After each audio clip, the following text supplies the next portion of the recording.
ബിസ്മില്ലാഹി വൽഹംദുലില്ലാഹ് നഹ്മദുല്ലാഹി വനസ്സല്ലി വനസ്സല്ലിമു അലാ റസൂലില്ലാഹ് സയ്യിദിനാ വഹബീബിനാ വഇമാമിനാ മുഹമ്മദിൻ വആലിഹി വസഹ്ബിഹി. ഞാനിന്ന് ഉദ്ദേശിക്കുന്നത് ശ്രീനാരായണ ഗുരുവിൻ്റെ ദൈവദശകത്തിൽ നിന്നുള്ള ആദ്യത്തെ 5 ശ്ലോകങ്ങൾ ചെറുതായി പങ്കുവെക്കുകയാണ്.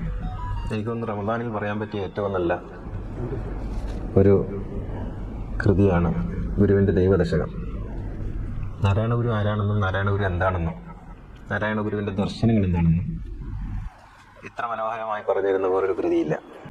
അതിനെ ഏത് കോളത്തിലാണ് പെടുത്തേണ്ടത് എന്ന് ചോദിച്ചാൽ സാധ്യമല്ല. അത് ധർമ്മശാസ്ത്രമാണോ, ദൈവശാസ്ത്രമാണോ, പ്രാർത്ഥനയാണോ, ദർശനമാണോ, ശാസ്ത്രമാണോ എന്നൊക്കെ ചോദിച്ചാൽ എല്ലാറ്റിലും ആണ് എന്നും അല്ല എന്നും പറയാൻ കഴിയുന്ന വിധത്തിലുള്ള അതിമനോഹരമായ എന്നാൽ വളരെ ആഴമുള്ള ഒരു കൃതിയാണ് ദൈവദശകം. ഗുരുവിൻ്റെ കൃതികളുടെ ഒരു സവിശേഷത പിൽക്കാലത്ത് അതിലാർക്കും കൂട്ടിച്ചേർക്കാൻ കഴിയാത്ത വിധം പേരിൽ തന്നെ അതിൻ്റെ എണ്ണം സൂചിപ്പിക്കും എന്നുള്ളതാണ്. അനുകമ്പാദശകം, ദൈവദശകം, ആത്മോപദേശ ശതകം, ബ്രഹ്മവിദ്യാ പഞ്ചകം, ജനനീ നവരത്ന മഞ്ജരി, ഇതൊക്കെ എത്ര ശ്ലോകങ്ങൾ അതിലുണ്ടെന്ന് അതിൻ്റെ നാമം പറയും.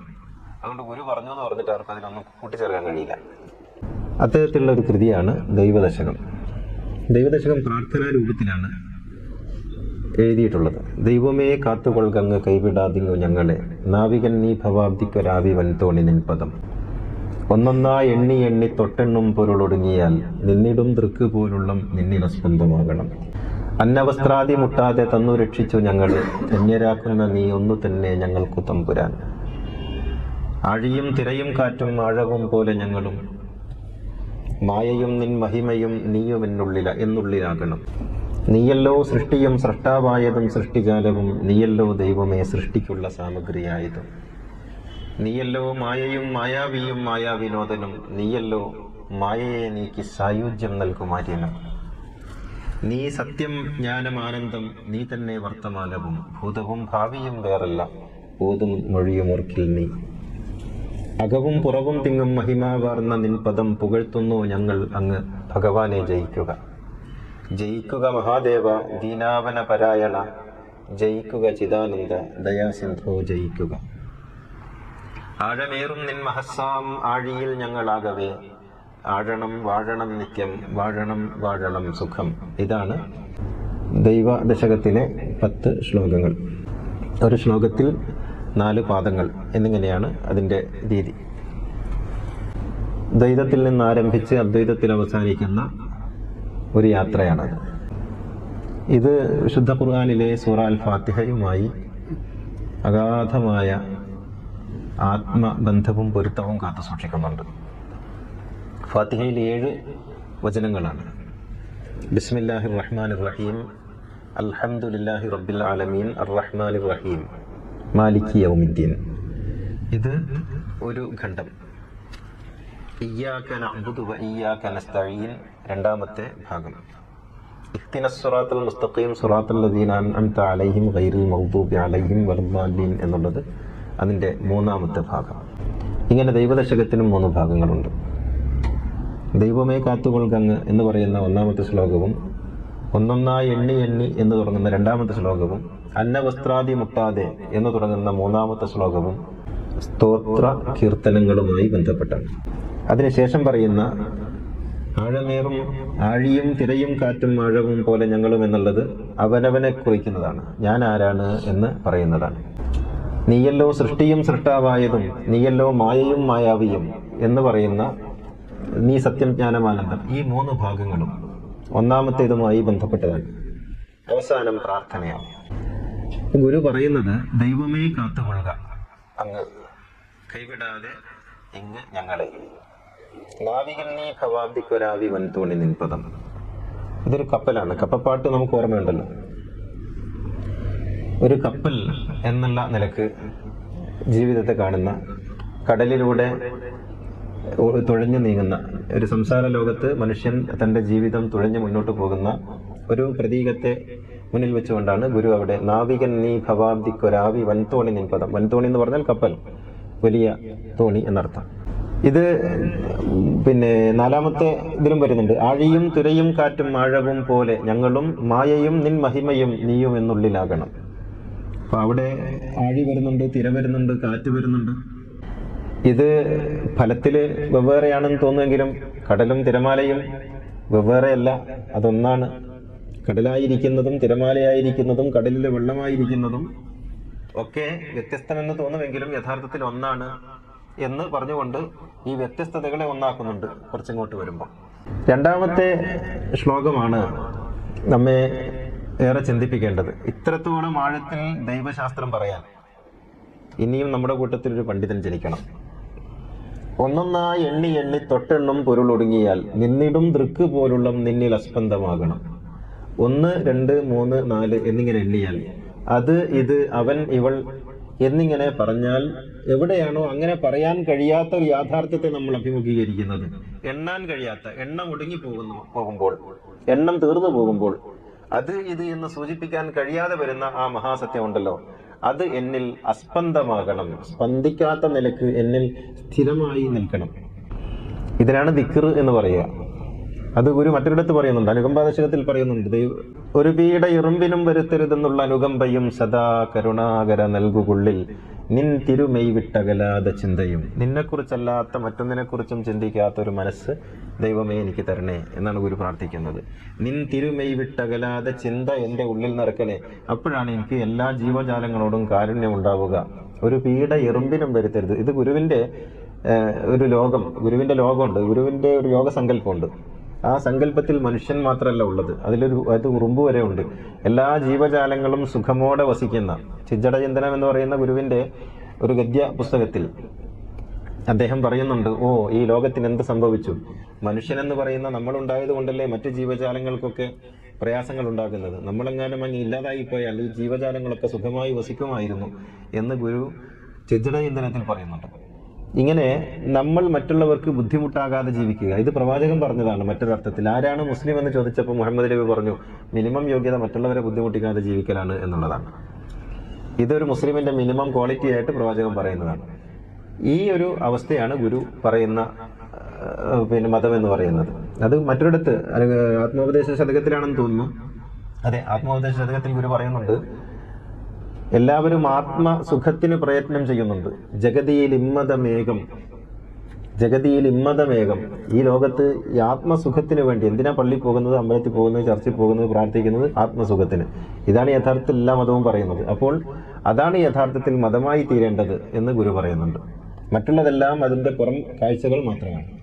മൂന്നാമത് ഗുരു പറയുന്നു, അന്ന വസ്ത്രാദി മുട്ടാതെ തന്നു രക്ഷിച്ചു ഞങ്ങളെ, ധന്യരാക്കുന്ന നീ ഒന്നു തന്നെ ഞങ്ങൾക്ക് തമ്പുരാൻ. ഈ ഒന്ന് എന്ന് പറയുന്ന എണ്ണത്തിൽ മുസ്ലിങ്ങൾക്ക് വലിയ താല്പര്യമുള്ളതുകൊണ്ട് ഈ വചനത്തോട് പ്രത്യേകമായ ഒരു ഇഷ്ടമാണ്. ഒന്നു തന്നെ ഞങ്ങൾക്ക് തമ്പുരാൻ. കാരണം നമ്മൾക്ക് ദൈവം എന്ന് പറയുന്ന ഒരു ന്യൂമറിക്കൽ വണ്ണസ് ആണ്. ഈ ന്യൂമറിക്കൽ എന്ന് പറയുന്ന ഒരു സംഭവം ഉണ്ടല്ലോ, അത് യഥാർത്ഥത്തിൽ പഠിച്ചതായിട്ടൊരു ബന്ധമില്ല. ഒന്ന് എന്ന് പറയുന്ന എണ്ണമല്ല പഠിച്ചത്, ഒന്നാണ് എന്ന് പറയുന്ന വലിയ ലോകത്തെയാണ്. പക്ഷെ നമ്മൾ നമ്പറിലാണ് പഠിച്ചിരിക്കുന്നത്. ഇതാണ് നമ്മളുടെ ദൈവശാസ്ത്രത്തിൽ ഒരു വലിയ പോരായ്മ. ന്യൂമറിക്കൽ ആയിട്ട് നമ്മൾ പഠിച്ചവരെ പറഞ്ഞത് രണ്ടല്ല ഒന്നാണ്.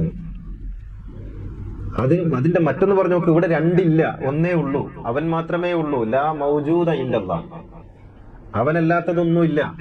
അവിടെയാണ് തത്വമസി, അത് നീയാകുന്നു. അഹം ബ്രഹ്മാസ്മി, അത് ഞാനാകുന്നു. അയമാത്മാ ബ്രഹ്മ, പ്രജ്ഞാനം ബ്രഹ്മ എന്നൊക്കെ പറയുന്നത് ആ ഒന്നേ ഉള്ളൂ, ഒന്നല്ലാത്തതായിട്ടൊന്നുമില്ല. ഇക്കാണുന്നതെല്ലാം ആ ഒന്നിന്റെ പ്രതിഫലനങ്ങളാണ്, രണ്ടില്ല. ഇതാണ് തൗഹീദ്. ഈ തൗഹീദാണ് ഗുരു പറയുന്നത്. അന്നവസ്ത്രാദി മുട്ടാതെ തന്നു രക്ഷിച്ചു ഞങ്ങളെ. ഞങ്ങളെന്ന് പറയുന്നത് ഈ പ്രപഞ്ചത്തെ അത് ഒന്നേ ഉള്ളൂ. ആ ഒന്ന് തന്നെ ഞങ്ങൾക്ക് തമ്പുരാൻ. ഇത് മനസ്സിലാകാത്തതാണ് യഥാർത്ഥത്തിൽ നമ്മുടെ തൗഹീദിന്റെ പ്രശ്നം. തൗഹീദ് എന്നുള്ള വാക്കിന്റെ അർത്ഥം എന്താ? അത് ഈ തൗഹീദിന്റെ ഖുർആനിലുള്ളതല്ല തൗഹീദ്. ഇനി തൗഹീദ് നമ്മൾ പണ്ടേ പറഞ്ഞു വരുന്ന അടിസ്ഥാനം എന്നുള്ള നമുക്ക് പറഞ്ഞു നോക്കാം. തൗഹീദ് വഹദ യുവഹിദു തൗഹീദ്, ഒന്നാക്കൽ എന്നാണ്. അതിന്റെ മലയാള അർത്ഥം എങ്ങനെയാണ്? ഒന്നാക്കൽ. ഒന്നല്ല, ഒന്നാക്കലാണ്. എങ്ങനെയാ ഒന്നാക്കൽ? പലതായി കാണുന്നതിനെ ഒന്നായി സ്വീകരിക്കലാണ് തൗഹീദ്. അത് മനുഷ്യരിൽ അങ്ങനെയാണ്, പ്രകൃതിയിൽ അങ്ങനെയാണ്, പ്രപഞ്ചത്തിൽ അങ്ങനെയാണ്. പലതായി കാണുന്നത് ഇവിടെ ഇങ്ങനെ കാണുമല്ലോ, നീയല്ലോ സൃഷ്ടിയും സൃഷ്ടാവായതും സൃഷ്ടിജാലവും, നീയല്ലോ ദൈവമേ സൃഷ്ടിക്കുള്ള സാമഗ്രിയായതും. പലതായിട്ട് കാണും. ഞാനായി, നീയായി, പ്രപഞ്ചമായി, പ്രകൃതിയായി, ചക്കയായി, മാങ്ങയായി, പുഴുവായി, പൂമ്പാറ്റയായി, പലതുമായി കാണുന്നതെല്ലാം ഒന്നിന്റെ തന്നെ വ്യത്യസ്തങ്ങളായ പ്രകാശനങ്ങളാണ് എന്ന് മനസ്സിലാക്കാൻ നമുക്ക് ധാരാളം ഉദാഹരണങ്ങളൊക്കെ ഉണ്ട്. വൈദ്യുതി അത് ലൈറ്റായിട്ട് വരും, അത് യാന്ത്രികോർജ്ജമായിട്ട് പോകുന്നൊക്കെ നമ്മൾ പറയുമെങ്കിൽ പോലും നമുക്ക് തൗഹീദിലേക്ക് എത്തുമ്പോൾ അല്ല ഒന്നാണ് എന്ന ന്യൂമറിക്കലിലേക്ക് നമ്മൾ വരും. ഒന്നാണ്, അല്ല രണ്ടുണ്ടോ പലതുണ്ടോ എന്നൊക്കെ ചോദിച്ചാൽ ഈ ന്യൂമറിക്കലായിട്ട് പറയുമ്പോൾ അത് യഥാർത്ഥത്തിൽ ദൈവശാസ്ത്രത്തിൽ നിന്ന് ഒരു തർക്കശാസ്ത്രമായിട്ട് മാറുന്നുണ്ട്. അതുകൊണ്ടായിരിക്കാം ഇൽമുൽ കലാം എന്ന് പറയുന്ന ഒരു സംഗതി ഉണ്ടായിപ്പോയതെന്നാണ് ഞാൻ വിചാരിക്കുന്നത്. ദൈവശാസ്ത്രം തർക്കശാസ്ത്രമായി മാറി. മറ്റൊരു മതത്തിലും ദൈവശാസ്ത്രം തർക്കശാസ്ത്രമല്ല. ക്രിസ്തുമതത്തിൽ പോലും ഏറെ സങ്കീർണമായ ഒരു ദൈവശാസ്ത്രം മുന്നോട്ട് വെക്കുന്ന മതമാണ് ക്രിസ്തുമതം. ത്രിത്വം എന്ന് പറയുന്നത് വിശദീകരണാതീതമാണ് എന്ന് അവർ സത്യസന്ധമായി വിശ്വസിക്കുന്നു. എന്ന് വെച്ചാൽ പറഞ്ഞാൽ മനസ്സിലാകാത്തതാണ്. എന്നിട്ട് പോലും ആ ത്രിത്വത്തെ പോലും അവർ തർക്കത്തിലെടുക്കുന്നില്ല, ഒരു തർക്ക വിഷയമാക്കുന്നില്ല. കാരണം ദൈവം തർക്കിക്കാനുള്ളതല്ല എന്നെങ്കിലും അവർ മനസ്സിലാക്കിയിട്ടുണ്ട്. പക്ഷെ നമ്മളാകട്ടെ മൈക്ക് കെട്ടി LED വെച്ച് വാള് വെച്ച് മറ്റേ പ്രൊജക്ടർ വെച്ച് നമ്മൾ തർക്കിക്കും ദൈവം ഒന്നാണോ ഒന്നിൽ കൂടുതലുണ്ടോ എന്ന്. എന്നിട്ട് നമ്മൾ എല്ലാത്തിലും ഇങ്ങനെ ശിർക്ക് തൗഹീദ് അതിങ്ങനെ പറയും. യഥാർത്ഥത്തിൽ ശിർക്കിന്റെ എതിർവചനമല്ല തൗഹീദ്. ശിർക്ക് എന്ന വാക്കിന് ഖുർആനിൽ എവിടെയും തൗഹീദ് എന്ന് പറഞ്ഞിട്ടുമില്ല, എതിർവചനം. പക്ഷെ നമ്മൾ പറയും ശിർക്ക് തൗഹീദ് എന്ന് പറയും. ഇത് എവിടെ നിന്ന് കിട്ടിയതാണെന്ന് അറിയില്ല. ഷിർക്കിന്റെ എതിർവചനം തൗഹീദല്ല, തൗഹീദിന്റെ എതിർവചനം ഷിർക്കുമല്ല. ഒന്നാക്കലാണ് തൗഹീദ്. പലതായി നിൽക്കുന്നതിനെ ഒന്നാക്കുക. ഇത് ദൈവവുമായി ബന്ധപ്പെട്ടതല്ല, സൃഷ്ടികളുമായി ബന്ധപ്പെട്ടതാണ്, ഈ ദൃശ്യപ്രപഞ്ചവുമായി ബന്ധപ്പെട്ടതാണ്. ഇതിൽ വ്യത്യസ്തമായി നിൽക്കുന്നതിനെ ഒന്നായി കാണുക, എന്നിട്ട് നമ്മൾ തൗഹീദിന്റെ മുവഹിദുകളാവുക എന്ന് പറഞ്ഞാൽ അങ്ങനെയാണ്. കാരണം ഈ മഹാപ്രപഞ്ചത്തിന്റെ ശക്തി ഒന്നാണ് എന്ന് സമ്മതിക്കാത്ത ഒരാളും ഇല്ല ഈ ലോകത്ത്. ഏകദൈവ വിശ്വാസികളല്ലാത്ത ഒരു മതവിശ്വാസിയും ലോകത്തില്ല. നാസ്തികരാണെങ്കിലും ആസ്തികരാണെങ്കിലും അഗ്നോസ്റ്റ് ആണെങ്കിലും ഈ പ്രപഞ്ചത്തിന്റെ ഒരു ചാലക ശക്തിയായിട്ട് എന്തോ ഒന്നുണ്ട് എന്നെല്ലാവരും സമ്മതിക്കുന്നുണ്ട്. അത് ഭൗതികമായി പറയുന്നവരുണ്ടാകും, ആത്മീയമായി പറയുന്നവരുണ്ടാകും. ഏകദൈവത്തെ അല്ലാതെ മറ്റാരും ഒന്നും വിശ്വസിക്കില്ല. ആ ഏകശക്തി, ദൈവം എന്ന് പറയുമ്പോഴല്ലേ പ്രശ്നമുള്ളൂ. ഏകശക്തി അല്ലെങ്കിൽ ഏകമായ ഒരു വ്യവസ്ഥ ഈ പ്രപഞ്ചത്തിനുണ്ട് എന്ന് സമ്മതിക്കുന്നവരാണ് എല്ലാവരും, ഹിന്ദുവും ക്രിസ്ത്യാനികളും ഒക്കെ. അല്ലാതെ ഏകദൈവ വിശ്വാസം എന്ന് പറഞ്ഞാൽ ഒരു മതത്തിന്റെ കുത്തകയൊന്നുമല്ല. നമ്മൾ മാത്രമാണ് ഏകദൈവ വിശ്വാസം എന്ന് പറഞ്ഞ്. ആരാധനാ രീതികളിൽ വ്യത്യാസമുണ്ട്. ഹിന്ദുക്കൾ സഗുണോപാസകരാണ്. അത് അവരുടെ ദൈവവിശ്വാസമായിട്ട് ബന്ധപ്പെട്ടതല്ല, ദൈവാരാധനയുമായി ബന്ധപ്പെട്ടതാണ്. ഇതെങ്കിലും മനസ്സിലാക്കണ്ടേ. വിഗ്രഹാരാധന എന്ന് പറഞ്ഞാൽ വിശ്വാസവുമായി ബന്ധപ്പെട്ടതല്ല, ആരാധനയുമായി ബന്ധപ്പെട്ടതാണ്. 8 റക്അത്ത് തറാവീഹ് നിസ്കരിക്കുന്നവരും 20 റക്അത്ത് തറാവീഹ് നിസ്കരിക്കുന്നവരും 36 റക്അത്ത് തറാവീഹ് നിസ്കരിക്കുന്നവരും തീരെ തറാവീഹ് നിസ്കരിക്കാത്തവരില്ലേ? അത് ദൈവവിശ്വാസമായിട്ട് ബന്ധപ്പെട്ടതാണോ? അല്ലല്ലോ, അത് ദൈവാരാധനയുമായി ബന്ധപ്പെട്ടതാണ്. നെഞ്ചത്ത് കൈകെട്ടുന്നവരും താഴെ കൈകെട്ടുന്നവരും കൈകെട്ടാത്തവരില്ലേ? അത് ആരാധനയുമായി ബന്ധപ്പെട്ടതാണ്, ദൈവവിശ്വാസമായിട്ട് അതിന്റെ ബന്ധമില്ല. വിഗ്രഹാരാധന നടത്തുന്നവരുണ്ട്, വിഗ്രഹാരാധന നടത്താത്തവരുണ്ട് ഹിന്ദുക്കളിൽ. അത് അവരുടെ വിശ്വാസമല്ല, അവരുടെ ആരാധനാക്രമങ്ങളാണ്. എങ്ങനെ ഉപാസിക്കണം, സഗുണോപാസന വേണോ നിർഗുണോപാസന വേണോ, അരൂപാരാധന വേണോ രൂപാരാധന വേണോ, അത് ആരാധനയുള്ള അഭിപ്രായ വ്യത്യാസമാണ്. ഇത് മനസ്സിലാക്കാൻ കഴിയാതെ എന്നിട്ട് ബഹുദൈവ വിശ്വാസികൾ എന്ന് പറയും. ആരെ ഇവരെങ്ങനെ ബഹുദൈവ വിശ്വാസികളാകുന്നത്? മുനിനാരായണ പ്രസാദ് സ്വാമി എന്നോട് ചോദിച്ചൊരു ചോദ്യമുണ്ട്. അല്ല മൗലവി, നിങ്ങൾ എന്തിനാ ഞങ്ങൾ ബഹുദൈവ വിശ്വാസികൾ എന്ന് പറയുന്നത്? ഞങ്ങൾ അങ്ങനെ അല്ലല്ലോ. ഈ മുസ്ലിം പണ്ഡിതന്മാരൊക്കെ കയറിയിട്ട് ബഹുദൈവ വിശ്വാസികൾ, ഞങ്ങൾ ബഹുദൈവ വിശ്വാസികളാണോ? ഞങ്ങൾ ഏകദൈവ വിശ്വാസികളല്ലേ? ഇത് മനസ്സിലാക്കാൻ കഴിയുന്നില്ലല്ലോ. ബഹുദൈവ വിശ്വാസം എന്ന് പറയുന്ന ഒന്നില്ല. ബഹുദൈവ ആരാധനയുമില്ല. വിഗ്രഹാരാധനയാണുള്ളത്, ബിംബാരാധനയാണുള്ളത്. ഇബാദത്തുൽ ഔസാൻ എന്നാണ് അതിന് പറയുക. ആരാധനയാണ്, വിശ്വാസമാണ്. രണ്ടും രണ്ടാണ്. ഇത് നമ്മൾ പ്രാഥമികമായിട്ട് മനസ്സിലാക്കണം. അപ്പോൾ സൃഷ്ടികളിലാണ് തൗഹീദ്, സൃഷ്ടാവിലല്ല. സൃഷ്ടിയിലാണ് തൗഹീദ് വേണ്ടത്. ഈ വ്യത്യസ്തമായി നിൽക്കുന്ന വ്യത്യസ്ത ഭേദങ്ങളായി കാണുന്ന എല്ലാറ്റിനെയും ഒന്നിപ്പിക്കുക, ഏകമാക്കുക എന്നുള്ളതാണ് തൗഹീദ്. അത് ചെയ്യേണ്ടവരാണ് മുസ്ലിങ്ങൾ. ഭിന്നിപ്പിക്കാനല്ല, പക്ഷെ നമ്മൾ ഇതിന്റെ ഉള്ളിൽ കിടന്ന് ഭിന്നിപ്പിക്കാൻ തുടങ്ങി എന്നുള്ളതാണ്. അങ്ങനെ നമുക്ക് മുജാഹിദ് ഉണ്ടായി, ജമാഅത്ത് ഇസ്ലാമി ഉണ്ടായി, മുജാഹിദിന്റെ ഉള്ളിൽ തന്നെ വേറെ ഗ്രൂപ്പുകൾ ഉണ്ടായി, ഷീ ഉണ്ടായി, സുന്നി ഉണ്ടായി, ഷാഫി ഉണ്ടായി, ഹനഫി ഉണ്ടായി, മദ്ഹബ് ഉണ്ടായി, മറ്റ് പലതുമായി അവസാനം നമ്മൾ അകമ്പൊരുളുണ്ടായി. അങ്ങനെയാണ് ഇങ്ങനെ ഭിന്നിച്ചു പോവുക, ഇങ്ങനെ പലതായി പോവുക എന്നുള്ളതാണല്ലോ. മനുഷ്യരുടെ ഏകത്വത്തെ കുറിച്ച് പറയാനാണ് വന്നിരിക്കുന്നത്. അതാണ് തൗഹീദ്. യാ അയ്യുഹന്നാസ് ഇന്നാ ഖലഖനാകും മിൻ ദക്കരിൻ വഉൻസ വജഅൽനാകും ശുഊബൻ വഖബാഇല ലിതആറഫു ഇന്ന അക്രമകും ഇൻദല്ലാഹി അത്ഖാകും. അങ്ങനെയാണ്, അത് മാത്രമേ പറഞ്ഞിട്ടുള്ളൂ. എന്നിട്ട് നമ്മൾ പ്രവാചകൻ അടിമയുണ്ടാക്കി കൊടുക്കും കേട്ടോ, അതിലൊരു കുട്ടിയും കൊടുക്കും. മനുഷ്യരൊന്നാണ്, വ്യത്യാസമില്ല എന്ന് പറഞ്ഞ പ്രവാചകൻ അടിമയുണ്ടായിരുന്നു നമ്മൾ ബുഖാരിയിൽ എഴുതി വെക്കും. എന്നിട്ട് ആ അടിമയായിട്ട് പിന്നെ പ്രവാചകനെ ബന്ധപ്പെടുത്തിയിട്ട് നമ്മളൊരു കുട്ടിയെ പ്രസവിപ്പിക്കുകയും ചെയ്യും. അത് പ്രവാചകന്റെ ഭാര്യയല്ല എന്ന് നമ്മൾ പറയും. ഭാര്യമാരുടെ കൂട്ടത്തിൽ ഭാര്യയുടെ പേര് നമ്മൾ പറയൂല. അത് മറ്റൊരു വിഷയമാണ്. അപ്പൊ പറഞ്ഞു വരുന്നത്, ഗുരു പറയുന്ന നീയല്ലോ സൃഷ്ടിയും സൃഷ്ടാവായതും സൃഷ്ടിജാലവും, നീ തന്നെയാണ് എല്ലാം. സൃഷ്ടിയായിരിക്കുന്ന ആരാ? നീ തന്നെയാണ്. കുന്തു കൻസൻ മഖ്ഫിയൻ, ഞാനൊരു കാലത്ത് ഗോപ്യമായിരുന്നു, ഒന്നും വെളിപ്പെട്ടിട്ടുണ്ടായിരുന്നില്ല. അങ്ങനെ ഞാൻ എന്നെ വിലാസിപ്പിക്കാൻ തീരുമാനിച്ചപ്പോൾ എന്നിൽ നിന്ന് തന്നെ ഞാൻ സൃഷ്ടികളെ ഉണ്ടാക്കി. എന്നിൽ നിന്ന്. നീയല്ലോ സൃഷ്ടിയും സൃഷ്ടാവായതും സൃഷ്ടിജാലവും. സൃഷ്ടി ഉണ്ടാപ്പോ സൃഷ്ടാവായി. അത് രണ്ടല്ല. ചിത്രകാരൻ ചിത്രം വരക്കുമ്പോൾ ചിത്രവും അയാളാണ്, ചിത്രകാരനും അയാളാണ്. പക്ഷെ അയാൾ ചിത്രകാരനാണ്, അത് മറ്റൊരു ചിത്രമാണ്. അത് എവിടുന്ന് വന്നു? അയാളിൽ നിന്ന് വന്നു.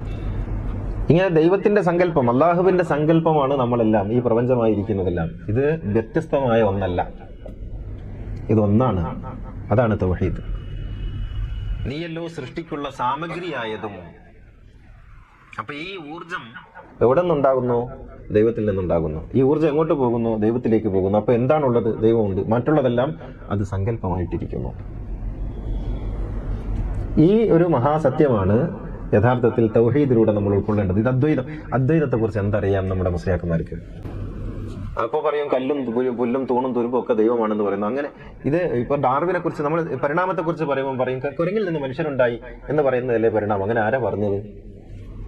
കേട്ടുകേൾവിയും കെട്ടുകഥകളും പണ്ടാരോ വിവരമില്ലാത്ത മുസ്ലിയാക്കന്മാര് പ്രസംഗിച്ചതും കേട്ടിട്ട് അപ്പടി വിശ്വസിച്ച് നടക്കുക.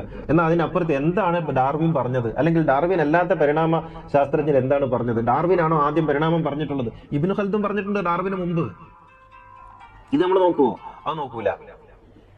അപ്പൊ എന്താണ് അദ്വൈതം എന്ന് പഠിച്ചിട്ടുണ്ടോ? എന്താണ് ശങ്കരന്റെ അദ്വൈതം? എന്താണ് നാരായണഗുരുവിന്റെ അദ്വൈതം? എന്താണ് ദ്വൈതാദ്വൈതം? എന്താണ് വിശിഷ്ടാദ്വൈതം? എന്താണ് രാമാനുജൻ പറഞ്ഞത്? എന്താണ് മാധവൻ പറഞ്ഞത്? നമ്മൾ പഠിക്കൂല. എന്നിട്ട് നമ്മൾ ഒരു അദ്വൈതം എന്ന് പറയുന്നു, വഹ്ദത്തുൽ വജൂദ് എന്ന് പറയുന്നു. ഇതൊക്കെ യഥാർത്ഥത്തിൽ തൗഹീദ് എന്താണെന്ന് നമ്മുടെ ദർസുകളിൽ പഠിപ്പിക്കുന്ന, ഞാനിപ്പോൾ ദർസിൽ 14 കൊല്ലം ദർസിൽ ഇരുന്ന് പഠിച്ചിട്ട് എൻ്റെ ചന്തിയിൽ ഇപ്പോഴും അതിന്റെ തഴമ്പുണ്ട്. ഞാൻ പറഞ്ഞു വരുന്നത്, എന്താണ് ഈ ദർസിൽ പഠിപ്പിക്കുന്നതെന്ന് വെച്ചാൽ സെറവിലക്കായത്ത് പഠിപ്പിക്കും, എന്നിട്ട് കുറെ സനൂസി പഠിപ്പിക്കും, അങ്ങോട്ടും ഇങ്ങോട്ടും ഊതിയും മാന്തിയും പരസ്പരം ഒന്നും തിരിയാതെ ഉസ്താദും പറയും, ഈ കുട്ടികൾക്കൊന്നും തിരിയാതെ പഠിച്ചിട്ട് ദൈവശാസ്ത്രത്തിന്റെ അഗാധതയിലേക്കോ അതിന്റെ ആഴങ്ങളിലേക്കോ പോകാതെ ഇത്തരത്തിൽ ആകുമ്പോ ഒരു ധാരണയും കിട്ടൂല. അപ്പൊ തൗഹീദ് എന്ന് മുജാഹിദുകൾ പറയുന്ന തൗഹീദും സുന്നികൾ പറയുന്ന തൗഹീദും എല്ലാ തൗഹീദും കൂടിയിട്ട് തൗഹീദ് ഇങ്ങനെ മന്ത്രം പോലെ പറഞ്ഞുകൊണ്ടിരിക്കും. യഥാർത്ഥത്തിൽ തൗഹീദ് എന്ന് പറയുന്നത് മാനവികതയുടെ, മനുഷ്യരുടെ ഏകതയാണ്, പ്രപഞ്ചത്തിന്റെ ഏകതയാണ്. ഇക്കാണുന്നതെല്ലാം ഒരു താളത്തിൽ പോകുന്ന, ഒരു രാഗത്തിൽ പോകുന്ന, ഒരു ലയത്തിൽ പോകുന്ന ഒരു സംവിധാനമാണ്. അതിന്റെ ഭാഗമാണ് ഞാൻ. ആ താളത്തിൽ നിന്ന് ഞാൻ തെറ്റിയാൽ എല്ലാം അവതാളത്തിലാകും. ഞാനും അതിന്റെ കൂടെ സഞ്ചരിക്കേണ്ടവനാണ് എന്ന ബോധമുണ്ടാക്കലാണ് തൗഹീദ്. ആ തൗഹീദാണ് യഥാർത്ഥത്തിൽ ദൈവദശകത്തിന്റെ ആത്മസത്ത എന്ന് പറയുന്നത്. ഇൻഷാ അല്ലാഹ് അതിന്റെ 2ാം ഭാഗം നമുക്ക് നാളെ പറയാം.